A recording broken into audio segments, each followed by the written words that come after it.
Hi friends, എല്ലാവർക്കും ഈ പുഴിയം കൊടുത്ത സീരിയലിന്റെ വരാനിരിക്കുന്ന ഒരു എപ്പിസോഡ് റിവ്യൂയിലേക്ക് സ്വാഗതം. ഈ റിവ്യൂ നിങ്ങൾക്ക് ഇഷ്ടമായെങ്കിൽ ലൈക്ക് ചെയ്തും സബ്സ്ക്രൈബ് ചെയ്ത് സപ്പോർട്ട് ചെയ്യണേ. ഒരു രണ്ടാം കെട്ടുകാരനെ കൊണ്ട് ഗംഗയുടെ കല്യാണം നടത്താൻ തീരുമാനിച്ച ജയപാലിനോട് വിനീതിന്റെയും ഗംഗയുടെയും കല്യാണം നടത്തുമെന്ന് പറയുകയാണ് ശാരദ. ഇനി ഈ വീട്ടിലെ ഒരു കാര്യത്തിനും താൻ ഉണ്ടാകില്ല എന്ന് പറഞ്ഞ് ജയപാലൻ പ്രവീണിനെയും വിശാലിനെയും കൂട്ടി അവിടെ നിന്ന് പോകുന്നു. തുടർന്ന് മുത്തശ്ശി സുജാതയുടെ ഫോണിലേക്ക് വിളിച്ച് ഗംഗയുടെ വിവാഹ നിശ്ചയം മുടങ്ങിയ കാര്യം പറയുകയാണ് മുത്തശ്ശി. ഒരു കുട്ടിയുള്ള രണ്ടാം കെട്ടുകാരനാണ് ഗംഗയെ കല്യാണം കഴിക്കാൻ വന്നതെന്ന് മുത്തശ്ശി പറയുമ്പോൾ സുജാത പറയുകയാണ്, പണം മാത്രം നോക്കിപ്പോയാൽ ഇങ്ങനെ ഇരിക്കും. ചെറുക്കനെ പറ്റി ഒന്നും അന്വേഷിക്കാതെയാണോ കല്യാണം നടത്താൻ തീരുമാനിച്ചത്? അവള് എന്റെ മോന്റെ മനസ്സ് ഒരുപാട് വേദനിപ്പിച്ചതല്ലേ. ഇനി അവളെ കെട്ടാൻ ആര് വരും? 2 തട്ടം വിവാഹ നിശ്ചയം വരെ എത്തി കല്യാണം മുടങ്ങിപ്പോയാ അവളെ കെട്ടാൻ ഇനി ഒരുത്തനും വരില്ല. അവളുടെ അഹങ്കാരത്തിന് എന്തായാലും ഒരു മറുപടി കിട്ടിയല്ലോ. മുത്തശ്ശി പറയുന്നു, ഞാനൊന്ന് പറയട്ടെടി, ഒരു നല്ലത് നടന്നടി. ഞാൻ ആഗ്രഹിച്ചതുപോലെ ഗംഗയുടെയും വിനീതിന്റെയും കല്യാണം നടക്കുമല്ലോ. സുജാത പറയുന്നു, ഓ അത് ശരി, അങ്ങനെ ഒരു ചിന്ത അമ്മയുടെ മനസ്സിലുണ്ടല്ലേ. അമ്മ തന്നെയല്ലേ എന്നെയും പ്രസവിച്ചത്. 24 മണിക്കൂറും അമ്മയുടെ മകന്റെ കുടുംബത്തെ കുറിച്ച് മാത്രമേ അമ്മയ്ക്ക് ചിന്തയുള്ളൂ. എന്നെ കുറിച്ച് ആലോചിക്കാറേയില്ല. നാണമില്ലാതെ വിനീതിനും ആ അഹങ്കാരിക്കും കല്യാണം നടത്താമെന്ന് പറയുന്നല്ലോ. മുത്തശ്ശി പറയുന്നു, നീ എന്തറിഞ്ഞിട്ടാടി സംസാരിക്കുന്നത്? വിനീതിനോട് ശാരദ സംസാരിച്ചു. 2 നിശ്ചയം മുടങ്ങിപ്പോയ ഗംഗയെ ഇനി ആര് കെട്ടാൻ വരുമെന്ന് ജയപാലൻ ചോദിച്ചപ്പോൾ ശാരദ വിനീതിനോട് സംസാരിച്ചു. ഗംഗയെ കെട്ടണമെന്ന് ശാരദയെ അപേക്ഷിച്ചപ്പോൾ വിനീത് കല്യാണത്തിന് സമ്മതിച്ചു. ഗംഗയുടെയും വിനീതിന്റെയും കല്യാണം നടക്കണമെന്ന് ഞാൻ ആഗ്രഹിച്ചു. അത് നടക്കാൻ പോവാ. സുജാത പറയുന്നു, അമ്മ സന്തോഷിക്കേണ്ട, ഫോൺ വെക്ക്, ഞാൻ അങ്ങോട്ട് വരുവാ. അങ്ങനെ ദേഷ്യത്തോടു കൂടി ശാരദയുടെ വീട്ടിലേക്ക് വന്ന സുജാത ചോദിക്കുന്നു, നീ എന്താടി വിചാരിച്ചിരിക്കുന്നത്? നിനക്ക് മനസാക്ഷി ഇല്ലല്ലോ. നീ ഇത്രയ്ക്ക് സ്വാർത്ഥയാണോ? ഈ സമയം വിനീത് അവിടേക്ക് വരികയാണ്. അമ്മ ഞാൻ പറയുന്നത് കേൾക്കുന്ന വിനീത് പറയുമ്പോൾ സുജാത പറയുന്നു, നീ മിണ്ടരുത്. നീ ആരോട് ചോദിച്ചിട്ടാടി എന്റെ മോന്റെ കല്യാണം നടത്താൻ തീരുമാനിച്ചത്? വിനീത് പറയുന്നു, അമ്മേ ഞാൻ പറയട്ടെ. സുജാത ചോദിക്കുന്നു, നീ ആരോട് ചോദിച്ചിട്ടാടാ ഇവളുടെ മകളെ കെട്ടാൻ സമ്മതിച്ചത്? മുത്തശ്ശി സുജാത എന്ന് വിളിക്കുമ്പോൾ സുജാത പറയുകയാണ്, അമ്മ കാരണമാ ഇതെല്ലാം നടന്നത്. വലിയ സന്തോഷത്തോടെ എന്നോട് പറഞ്ഞല്ലോ, ഞാൻ ആഗ്രഹിച്ചതുപോലെ ഗംഗയ്ക്കും വിനീതിനും കല്യാണമെന്ന്. എല്ലാവരും കൂടി എന്റെ മകന്റെ കല്യാണം തീരുമാനിക്കാൻ അവനെന്താ അനാഥനാണോ? അവന്റെ അമ്മയായ ഞാൻ ഇവിടെ ഉണ്ട്. എടാ വിനീതെ, നീ എന്നോട് ചോദിക്കാതെ ഈ കല്യാണത്തിന് സമ്മതം പറഞ്ഞു. ശാരദ പറയുന്നു, ഞാൻ ചോദിച്ചത് വിനീതിനെ വഴക്ക് പറയണ്ട. ഗംഗയുടെ ജീവിതം നല്ലതാകണമെന്ന് കരുതി ഒരു കല്യാണം നടത്താൻ തീരുമാനിച്ചു. ഒരു കുട്ടിയെ കൊണ്ട് അവൻ വന്നിരുന്നപ്പോൾ എനിക്ക് എന്ത് ചെയ്യണമെന്ന് അറിയാതെ പോയി. എന്റെ കുട്ടികൾക്ക് ഒരു ജീവിതം ഇല്ലാതാകുമെന്ന് ഞാൻ ഭയന്നു. അതുകൊണ്ടാണ് ഞാൻ വിനീതിനോട് അങ്ങനെ ചോദിച്ചത്. സുജാത ചോദിക്കുന്നു, ശാരദേ, നിനക്ക് നാണമില്ലേ ഇങ്ങനെയൊക്കെ ചോദിക്കാൻ? ഇവനെ കല്യാണം കഴിച്ചാൽ നിന്റെ മകള് സന്തോഷമായിട്ട് ജീവിക്കില്ല എന്ന് പറഞ്ഞല്ലേ നീ എവിടേക്കോ ചെറുക്കനെ അന്വേഷിച്ചത്? ആരും കിട്ടില്ലെന്ന് കണ്ടപ്പോൾ നിനക്ക് എന്റെ മകനെ കിട്ടിയുള്ളോ? സുജാതയുടെ കയ്യിൽ പിടിച്ചു വലിച്ച് വിനീത് പറയുന്നു, അമ്മേ വാ, ഞാൻ പറയട്ടെ. സുജാത പറയുന്നു, നീ ഒരു നായയെ പോലെ ഈ വീടിനെ ചുറ്റി നടന്നില്ലേ? ഇവിടെയുള്ള എല്ലാവർക്കും നിനക്ക് ഈ മഹാറാണിയെ ഇഷ്ടമാണെന്നറിയാം. പക്ഷെ ആരും നിനക്ക് ഇവളെ തരാൻ തയ്യാറായില്ല. നീ ടൈലറാണ്, നിന്റെ കയ്യിൽ പണമില്ല, ഈ നാട് ഇഷ്ടമില്ല, എന്തൊക്കെയായിരുന്നു. ആദ്യം വന്ന ചെറുക്കൻ ജീവനും കൊണ്ട് ഓടിപ്പോയി. രണ്ടാമത് വന്നവന് 2 കെട്ടുകാരനും ഒരു കൊച്ചിന്റെ അച്ഛനും. അതുകൊണ്ടാടാ ആരെയും കിട്ടില്ലെന്ന് കണ്ടപ്പോഴാ നിന്റെ അടുത്ത് വന്ന് ചോദിച്ചത്. ഇവളെ കെട്ടാൻ ആരും വരില്ലടാ, ഐശ്വര്യം കെട്ടവളാ ഇവള്. വിനീത് അമ്മയെന്ന് വിളിക്കുമ്പോൾ കരഞ്ഞോണ്ട് ശാരദ പറയുന്നു, ദയവ് ചെയ്ത് ഞാൻ പറയുന്നത് കേൾക്ക് സുജാതെ. ഞാൻ ചെയ്തതെല്ലാം തെറ്റായി പോയി, എന്നോട് ക്ഷമിക്കണം. ഞാൻ അപേക്ഷിക്കുക, വിനീതിന്റെയും ഗംഗയുടെയും കല്യാണം നടത്തണം. സുജാത പറയുന്നു, ശാരദ, ഇതേപോലെയല്ലേ അന്ന് ഞാൻ നിന്റെ മുന്നിൽ വന്ന് അപേക്ഷിച്ചത്? നിന്റെ മകളെ എന്റെ മകന് കൊടുക്കുന്ന എത്ര തവണ ഞാൻ നിന്നോട് പറഞ്ഞു? അന്നൊന്നും നിനക്ക് തോന്നിയില്ലല്ലോ ഇതൊന്നും. കരഞ്ഞ കൈകൂപ്പി ശാരദ പറയുന്നു, ഞാൻ ചെയ്തത് തെറ്റാണ്, എന്നോട് ക്ഷമിക്ക്. 2 പ്രാവശ്യം ഗംഗയുടെ കല്യാണം നിശ്ചയം മുടങ്ങി. നാട്ടുകാർ എന്തൊക്കെ പറയുമെന്ന് നിങ്ങൾക്ക് ചിന്തിക്കാമല്ലോ. ഞാൻ നിന്റെ കാലിൽ വീഴാൻ സുജാതെ. അങ്ങനെ ശാരദ കാല് പിടിക്കാനായി വരുമ്പോൾ, അമ്മ എന്തേ കാണിക്കുന്നതെന്ന് ചോദിച്ച് ശാരദയെ പിടിച്ചു മാറ്റുകയാണ് വിനീത്. സുജാത പറയുന്നു, ഇവിടെ പറയുന്നത് നീ കേട്ടില്ലേടാ? ഇപ്പോഴും നിന്നെ വേണ്ടിയിട്ടല്ല അവളെ കെട്ടുവോന്ന് ചോദിച്ചത്, വേറെ ആരും കെട്ടാനില്ലാത്തത് കൊണ്ടാ. അമ്മ ഒന്നും മിണ്ടാതിരിക്കുന്ന വിനീത് പറയുമ്പോൾ ശാരദ പറയുകയാണ്, ഞാൻ അങ്ങനെ ഉദ്ദേശിച്ചല്ല പറഞ്ഞത് സുജാതെ. മുത്തശ്ശി പറയുന്നു, സുജാതെ, ഞാൻ പറയുന്നത് കേൾക്ക്. മുത്തശ്ശിയുടെ നേരെ വിരൽ ചൂണ്ടി സുജാത പറയുന്നു, മിണ്ടി പോകരുത്. അമ്മയായതുകൊണ്ട് ഞാൻ കൂടുതലൊന്നും പറയുന്നില്ല. ശാരദ, നീയും നിന്റെ മക്കളും നശിച്ചു പോയാലും എനിക്കൊന്നുമില്ല. എന്റെ മകന്റെ വിഷമം കാണാത്ത നിങ്ങളുടെ വിഷമത്തെ കുറിച്ച് ഞാൻ ചിന്തിക്കേണ്ട കാര്യമില്ല. നിന്റെ മകളുടെ കല്യാണം എത്ര പ്രാവശ്യം മുടങ്ങിയാലും എനിക്ക് ഒരു പ്രശ്നവുമില്ല. നീ കല്യാണം കഴിപ്പിക്കുകയോ വേറെ എന്തു വേണമെങ്കിലും ചെയ്തോ, അതൊക്കെ നിന്റെ ഇഷ്ടം. പക്ഷെ എന്റെ മകനെ കൊണ്ട് കല്യാണം കഴിപ്പിക്കാമെന്നുള്ള നിന്റെ ഈ ചിന്തയുണ്ടല്ലോ, അത് ഈ ജന്മത്ത് നടക്കില്ല. നടത്തില്ല ഞാൻ.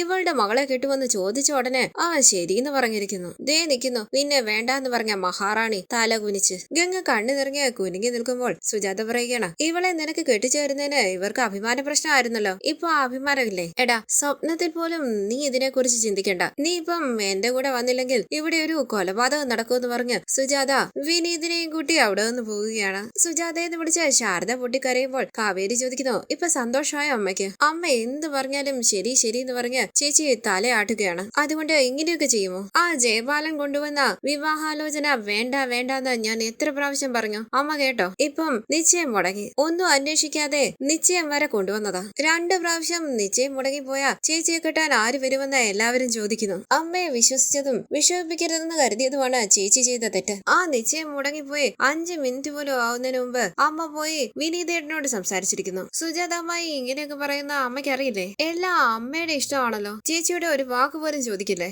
4 പെൺകുട്ടികൾ അമ്മയുടെ മുന്നിൽ ഇങ്ങനെ നിൽക്കുന്നത് അമ്മയ്ക്ക് പേടിയാണെങ്കിൽ ഞങ്ങൾ എന്ത് ചെയ്യാൻ പറ്റും? ഞങ്ങൾ മരിച്ചാൽ അമ്മയ്ക്ക് സമാധാനമാകുമോ? എന്തിനാമ്മ ഞങ്ങളെ ഇങ്ങനെ ദ്രോഹിക്കുന്നത്? അമ്മയുടെ ചേട്ടനെ വിശ്വസിച്ച് അമ്മ ഇപ്പൊ ഞങ്ങളെ നാട്ടുകാരുടെ മുന്നിൽ അപമാനിച്ചിരിക്കുന്നത്. ഇനി ആ ജയപാലനെ തന്നെ വിശ്വസിച്ചോ? ഗംഗേച്ചി വാ എന്ന് പറഞ്ഞ് ഗംഗയും കൂട്ടി കാവേരി അകത്തേക്ക് പോകുമ്പോൾ പിന്നാലെ പോവുകയാണ് യമുനയും നിളയും. ശാരദ പൊട്ടിക്കരയുമ്പോൾ കരഞ്ഞുകൊണ്ട് ശാരദയുടെ കയ്യിലേക്ക് ഒന്ന് പിടിച്ചിട്ട് മുത്തശ്ശി അകത്തേക്ക് പോവുകയാണ്. അരവിന്ദന്റെ ഫോട്ടോയുടെ അരികിലേക്ക് വന്ന പൊട്ടിക്കരയുകയാണ് ശാരദ. തുടർന്ന് വിനീതിനെയും കൂട്ടി സുജാത വീട്ടിലേക്ക് വരികയാണ്. ഗീതയും സുജാതയും വിനീതിനെ കുറ്റപ്പെടുത്തി സംസാരിക്കുന്നു. സുജാത ചോദിക്കുന്നു, നീ ആരോട് ചോദിച്ചിട്ടാടാ ഈ കല്യാണത്തിന് സമ്മതിച്ചത്? വിനീത് പറയുന്നു, അമ്മായി അങ്ങനെ ചോദിക്കുമ്പോൾ പറ്റില്ലെന്ന് എങ്ങനെയാ പറയുക? സുജാത ചോദിക്കുന്നു, നിനക്ക് നാണമില്ലേടാ? നിനക്ക് അവളെ ഇഷ്ടമാണെന്ന് അറിഞ്ഞിട്ടും അവളെ നിനക്ക് തരാൻ തയ്യാറായിട്ടില്ല. വേറെ ചെക്കന്മാരെ കണ്ടുപിടിച്ച് നിശ്ചയം നടത്താനായി ശ്രമിക്കുന്നു. നിശ്ചയം മുടങ്ങിപ്പോകുന്നു. ഇനിയും മകളുടെ കല്യാണം നടക്കില്ല എന്നറിഞ്ഞപ്പോൾ നിന്റെ അടുത്തേക്ക് വന്നിരിക്കുകയാണ് അവര്. ഗീത പറയുന്നു, അവർക്ക് ആവശ്യമുണ്ട്,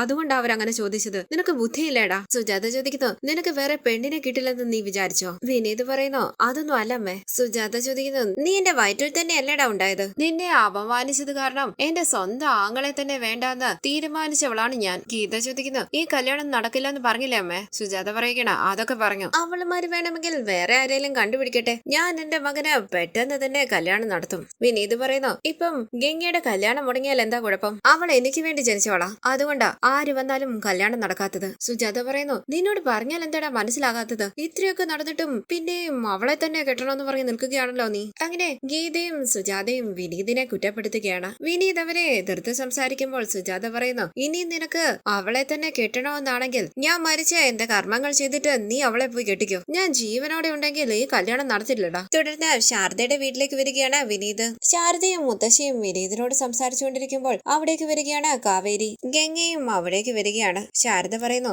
വീണ്ടും നിശ്ചയം മുടങ്ങിയപ്പോൾ ഞാൻ ആലോചിക്കാതെ മോനോട് അങ്ങനെ ചോദിച്ചു. അതിനെപ്പറ്റി പറയാനാണ് ഞാൻ വന്നതെന്ന് വിനീത് പറയുമ്പോൾ ശാരദ പറയുകയാണ്, മോന്റെ അമ്മയുടെ സമ്മതമില്ലാതെ കല്യാണം നടത്താൻ പറ്റില്ല എന്ന് പറയാനല്ലേ വന്നത്? ഞാൻ അറിയാതെ ചോദിച്ചു പോയതാ മോനെ. കാവേരി പറയുന്നു, എന്ത് ഈസി ആയിട്ട് അമ്മ ഇതെല്ലാം പറയുന്നത്? ചേച്ചിയെ വെച്ച് ഒരു പാവക്കുട്ടിയെ കളിപ്പിക്കുന്നത് പോലെ കളിപ്പിച്ചുകൊണ്ടിരിക്കുകയാണ് അമ്മ. ഇത് കേട്ട് വിഷമത്തോടുകൂടി ഗംഗ അകത്തേക്ക് പോകാനായി തുടങ്ങുമ്പോൾ വിനീത് പറയുന്നു, ഗംഗെ ഒരു നിമിഷം, എനിക്ക് പറയാനുള്ളത് നീയും കേൾക്കണം. അമ്മായി എന്നോട് ചോദിച്ചപ്പോൾ ഞാൻ എന്താണോ പറഞ്ഞത് അതേ തീരുമാനം തന്നെയാണ് എനിക്കിപ്പോഴും. നിങ്ങൾക്ക് എല്ലാവർക്കും സമ്മതമാണെങ്കിൽ ഗംഗയെ ഞാൻ കല്യാണം കഴിക്കാം. ഇത് കേട്ട് വിശ്വസിക്കാനാകാതെ എല്ലാവരും വിനീതിനെ നോക്കുകയാണ്. മുത്തശ്ശി പറയുന്നു, ഞാൻ പറഞ്ഞില്ലേ എന്റെ പേരക്കുട്ടിയെ പറ്റി എനിക്കറിയാം. അവൻ അങ്ങനെ ഭയന്ന് ഓടുന്നവനൊന്നുമല്ല. അവൻ ന്യായത്തിന്റെ കൂടെ നിൽക്കും. വിനീത് പറയുന്നു, അമ്മായി ആഗ്രഹിച്ചതുപോലെ ഈ കല്യാണം നടക്കും. ശാരദ പറയുന്നു, ഇന്ന് നിശ്ചയത്തിന്റെ ചടങ്ങുകൾ നടക്കുമ്പോൾ ആ പ്രശ്നങ്ങൾ ഉണ്ടായപ്പോൾ ഞാൻ മനസ്സുകൊണ്ട് ആഗ്രഹിച്ചു ഗംഗയെ വിനീതിന് തരണമെന്ന്. അതുകൊണ്ടാണ് ഞാൻ ചോദിച്ചത്. പക്ഷെ സുജാത പറ്റില്ല എന്ന് പറഞ്ഞില്ലേ? ഇത് കേട്ട് ഗംഗ അകത്തേക്ക് പോവുകയാണ്. വിനീത് പറയുന്നു, അമ്മയുടെ ദേഷ്യം കൊണ്ട് പറഞ്ഞതാ. കാവേരി ചോദിക്കുന്നു, സുജാത അമ്മായി സമ്മതിക്കാതെ എങ്ങനെ ഈ കല്യാണം നടക്കും? മുത്തശ്ശി പറയുകയാണ്, അവൾ ഈ കല്യാണത്തിന് സമ്മതിക്കില്ല. പക്ഷെ കല്യാണം കഴിഞ്ഞാൽ അവള് നമ്മുടെ വഴിക്ക് വരും. എങ്ങനെയാണെന്ന് ശാരദ ചോദിക്കുമ്പോൾ മുത്തശ്ശി പറയുകയാണ്, നാട്ടിലെല്ലാവരും ഗംഗയുടെ നിശ്ചയം മുടങ്ങിപ്പോയി എന്ന് വീണ്ടും പറയരുത്. പെട്ടെന്ന് തന്നെ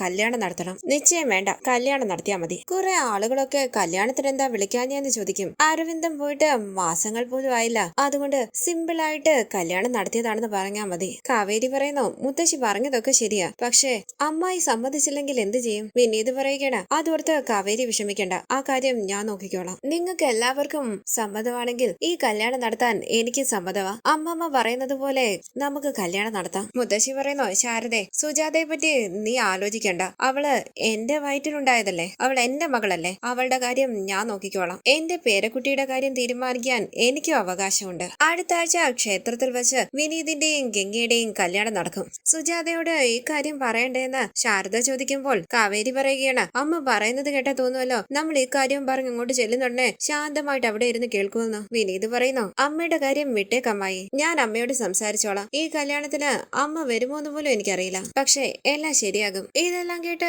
കരഞ്ഞുകൊണ്ട് റൂമിലിരിക്കുകയാണ് ഗംഗ. വിനീത് പറയുന്നു, അമ്മയല്ല ആരെതിർത്താലും ശരി, എന്റെ തീരുമാനത്തിൽ മാറ്റമൊന്നും ഉണ്ടാകില്ല. അത് പറയാൻ വേണ്ടിയാ ഞാനിപ്പോ വന്നത്. അമ്മമ്മേ, കല്യാണത്തിന്റെ ഏർപ്പാടുകളൊക്കെ നടക്കട്ടെ, ഞാൻ എന്താ ചെയ്യേണ്ടതെന്ന് പറഞ്ഞാൽ മതി. അമ്മായി വിഷമിക്കേണ്ട, ഇനി ഗംഗയുടെ കല്യാണം മുടങ്ങില്ല. ഈ കല്യാണം എങ്ങനെ നടത്തണമെന്ന് എനിക്കറിയാം. ശരി, ഞാൻ ഇറങ്ങട്ടെ എന്ന് പറഞ്ഞ വിനീത് അവിടെ നിന്ന് പോവുകയാണ്. കാവേരി പറയുന്നു, അപ്പച്ചി ഉറപ്പായും പ്രശ്നം ഉണ്ടാക്കാനായി വരും. മുത്തശ്ശി പറയുകയാണ്, അത് ഞാൻ നോക്കിക്കോളാം. ശാരദ പറയുകയാണ്, ഞാൻ വേണമെങ്കിൽ സുജാതയോട് സംസാരിക്കാം. മുത്തശ്ശി പറയുകയാണ്, വേണ്ട, നീ മിണ്ടാതിരുന്നാ മതി. അവരുടെ കല്യാണം നടത്താൻ ഞാൻ ചുറ്റിക്കറങ്ങി വീണ്ടും ഗംഗ വിനീതിന്റെ അരികിൽ എത്തിയെങ്കിൽ ആ കല്യാണമേ നടക്കും. ഇതെല്ലാം കേട്ട് റൂമിലിരുന്ന് കരയുകയാണ് ഗംഗ. തുടർന്ന് സന്തോഷത്തോടുകൂടി ഗംഗയെ കുറിച്ച് ആലോചിച്ചിരിക്കുന്ന വിനീതിന്റെ അരികിലേക്ക് വന്ന് നിവിൻ കല്യാണ കാര്യത്തെ കുറിച്ച് ചോദിക്കുകയാണ്. ഗംഗയ്ക്ക് കല്യാണ സാരി എടുക്കുന്നതിനെ കുറിച്ച് വിനീതും നിവിനും കൂടി സംസാരിക്കുകയാണ്. നിവിൻ പറയുന്നു, നമ്മൾ മാത്രം പോയാൽ ശരിയാകില്ല, അവരെ കൂടി വിളിക്കണം. ഗംഗ എന്റെ കൂടെ വരുമോന്ന് വിനീത് ചോദിക്കുമ്പോൾ നിവിൻ പറയുകയാണ്, നീ എന്താടേ പറയുന്നത്? നിന്റെ കല്യാണം കഴിക്കാൻ തയ്യാറായില്ലേ, പിന്നെ സാരി എടുക്കാൻ വരില്ലേ? നിവിൻ പറയുന്നു, നീ പോയി അവരെ വിളിക്ക്, ഞാൻ കാറുമായി വരാം. തുടർന്ന് ഗംഗ തയ്ച്ചുകൊണ്ടിരിക്കുമ്പോൾ കുറച്ച് ഇപ്പുറത്തായിരുന്നു സംസാരിക്കുകയാണ് കാവേരിയും ശാരദയും മുത്തശ്ശിയും. ഈ സമയം വിനീത് അവിടേക്ക് വരികയാണ്. വിനീതും കാവേരിയും ശാരദയും മുത്തശ്ശിയും സന്തോഷത്തോടു കൂടി സംസാരിക്കുമ്പോൾ ഗംഗ അവരെ ശ്രദ്ധിക്കുന്നുണ്ട്. ശാരദ വിനീതിന് ചായ എടുക്കാനായി പോകുമ്പോൾ നിളയും അവിടേക്ക് വരികയാണ്. വിനീത് സ്നേഹത്തോടു കൂടി ഗംഗയെ നോക്കുന്നുണ്ട്. ഗംഗ ഇത് ശ്രദ്ധിക്കുന്നില്ല. കാവേരി വിനീതിനെ ഒന്ന് നോക്കിയിട്ട് തോളിലേക്ക് തട്ടുകയാണ്. വിനീത് ചമ്മലോടുകൂടി നിൽക്കുന്നു. തയ്ച്ചുകൊണ്ടിരിക്കുന്ന ഗംഗ മെഷീനിലേക്ക് സൂചി കോർക്കാനാകാതെ വീണ്ടും വീണ്ടും ശ്രമിക്കുകയാണ്. ഇത് കണ്ട് വിനീത് അരികിലേക്ക് ചെന്ന് ഗംഗയെ സഹായിക്കുകയാണ്. കാവേരിയും മുത്തശ്ശിയും നിളയും അവരെ തന്നെ നോക്കി നിൽക്കുകയാണ്. വിനീതിനെ ശ്രദ്ധിക്കുന്ന ഗംഗ വിഷമത്തോടുകൂടി ഓർക്കുകയാണ്, വിനീതിനെ കല്യാണം കഴിക്കാൻ സമ്മതമല്ലാന്ന് പറഞ്ഞത്, വിനീതിനെ വേണ്ട, ഈ നാട് വിട്ടു പോകണമെന്ന് പറഞ്ഞത്. തുടർന്ന് ഗംഗ വിനീതിനെ തന്നെ നോക്കിയിരിക്കുമ്പോൾ വിനീതും ഇടയ്ക്കിടയ്ക്ക് ഗംഗയെ നോക്കുന്നുണ്ട്. ഇത് കണ്ട് പുഞ്ചിരിച്ച് അവരെ തന്നെ നോക്കി നിൽക്കുകയാണ് കാവേരി. മുത്തശ്ശി പറയുന്നു, കണ്ടില്ലേ, അവര് തമ്മിൽ നല്ല ചേർച്ചയുണ്ടല്ലേ. വിനീത് പുഞ്ചിരിച്ച് ഗംഗയെ നോക്കുമ്പോൾ ഗംഗ കുനിഞ്ഞിരിക്കുകയാണ്. തുടർന്ന് ശാരദ ചായയുമായി അവിടേക്ക് വരുമ്പോൾ കാവേരി പറയുന്നു, വിനീതേട്ടാ വാ, ചായ കുടിക്കാം. ഇത് കേട്ട് വിനീത് ചമ്മലോടുകൂടി നിൽക്കുമ്പോൾ കാവേരി ഒന്ന് നോക്കിയിട്ട് ഗംഗ വിനീതിനോട് പറയുന്നു, താങ്ക്സ്. വിനീത് ചമ്മലോടുകൂടി എല്ലാവരുടെ അരികിലേക്ക് വരികയാണ്. കാവേരി പറയുന്നു, വാ വിനീതേട്ടാ, ചായ കുടിക്കും. ചായ വാങ്ങിച്ചു കുടിക്കുന്ന വിനീത് പറയുകയാണ്, അമ്മായി കല്യാണത്തിന് ഡ്രസ് എടുക്കണ്ടേ, ഗംഗയ്ക്ക് കല്യാണ സാരി എടുക്കണ്ടേ? ശാരദ പറയുന്നു, സാരിയൊക്കെ ഇരിപ്പുണ്ട് മോനെ, ഉടുക്കാത്ത സാരികള്. വിനീത് ചോദിക്കുന്നു, അതെങ്ങനെ അമ്മായി, കല്യാണത്തിന് പുതിയ സാരി വേണ്ടേ എടുക്കാൻ? ഇന്ന് പോയി എടുത്താലോ? മുത്തശ്ശി പറയുന്നു, കല്യാണ ചെറുക്കൻ പറഞ്ഞതല്ലേ, അവന്റെ ആഗ്രഹമല്ലേ, സാരി പോയി എടുക്കട്ടെ. വിനീത് പറയുകയാണ്, നമുക്ക് എല്ലാവർക്കും കൂടി പോയാലോ? ശാരദ ചോദിക്കണം, എല്ലാവരും കൂടി പോണോ? ഞാൻ എന്തിനാ വരുന്നത്? മുത്തശ്ശി പറയുകയാണ്, ശാരദ പോകണ്ട, വിനീതിന്റെ ഒപ്പം ഗംഗയും കാവേരിയും പോട്ടെ. നിള ചോദിക്കണ, ഞാനും പോയിക്കോട്ടെ മുത്തശ്ശി. മുത്തശ്ശി പറയുകയാണ്, ആ നീയും പോയിക്കോ. അപ്പൊ ഗംഗ പറയുകയാണ്, അമ്മ ഞാൻ പോകുന്നില്ല, എനിക്ക് ഒരുപാട് ജോലിയുണ്ട്. പെട്ടെന്ന് വിനീതിന്റെ മുഖം വാടുകയാണ്. ശാരദയും കാവേരിയും വിനീതിനെ ശ്രദ്ധിക്കുന്നു. വിനീത് പറയുന്നു, ഗംഗയ്ക്ക് ഇഷ്ടമുള്ള കടയിൽ പോയി എടുക്കാം. ഗംഗ പറയുന്നു, ഒരുപാട് ബ്ലൗസുകൾ തയ്ക്കാനുണ്ട്, അതാ വരുന്നില്ലെന്ന് പറഞ്ഞത്. കാവേരി പറയുന്നു, വിനീതേട്ടാ ഗംഗേച്ചി വരുന്നില്ലെങ്കിൽ വരണ്ട, ഞാൻ വരാം. ശാരദ പറയുകയാണ്, ഗംഗ വരണമെന്നില്ലല്ലോ, കാവേരി വരും, കൂടെ നിളയും. കാവേരിയെ മാറ്റി നിർത്തി കുറച്ച് ക്യാഷ് കൊടുത്തിട്ട് ശാരദ പറയുന്നു, സിമ്പിൾ ആയിട്ടുള്ളത് നോക്കി വാങ്ങണം, ആഡംബരമായിട്ട് വാങ്ങാൻ കയ്യിലധികം കാശൊന്നുമില്ല. കാവേരി പറയുന്നു, അതൊക്കെ എനിക്ക് അറിയത്തില്ലേ, ഗംഗേച്ചിക്ക് മാത്രമേ സാരി ഉള്ളൂ, ഞങ്ങൾക്കാർക്കും ഇല്ലേ? ശാരദ വിഷമത്തോടുകൂടി കുരുങ്ങി നിൽക്കുമ്പോൾ കാവേരി പറയുകയാണ്, ഞങ്ങൾക്കെല്ലാം ഇഷ്ടം പോലെ ഇരിപ്പുണ്ട്, ഓണത്തിനൊക്കെ ഉടുത്തത് പിന്നീട് എടുത്തിട്ടേ ഇല്ല, അമ്മ വിഷമിക്കണ്ട, പോയിട്ട് വരാന്ന് പറഞ്ഞ് കാവേരി അവിടെ വന്ന് പോവുകയാണ്. തുടർന്ന് നിവിൻ വണ്ടിയുമായി അവിടേക്ക് വരികയും കാവേരിയും വിനീതും നിളയും നിവിന്റെ ഒപ്പം കല്യാണത്തിനുള്ള ഡ്രസ് എടുക്കാനായി പോവുകയുമാണ്. തുടർന്നുള്ള റിവ്യൂവുമായി വീണ്ടും കാണാം. Thank you for watching. Please subscribe, like, share my channel.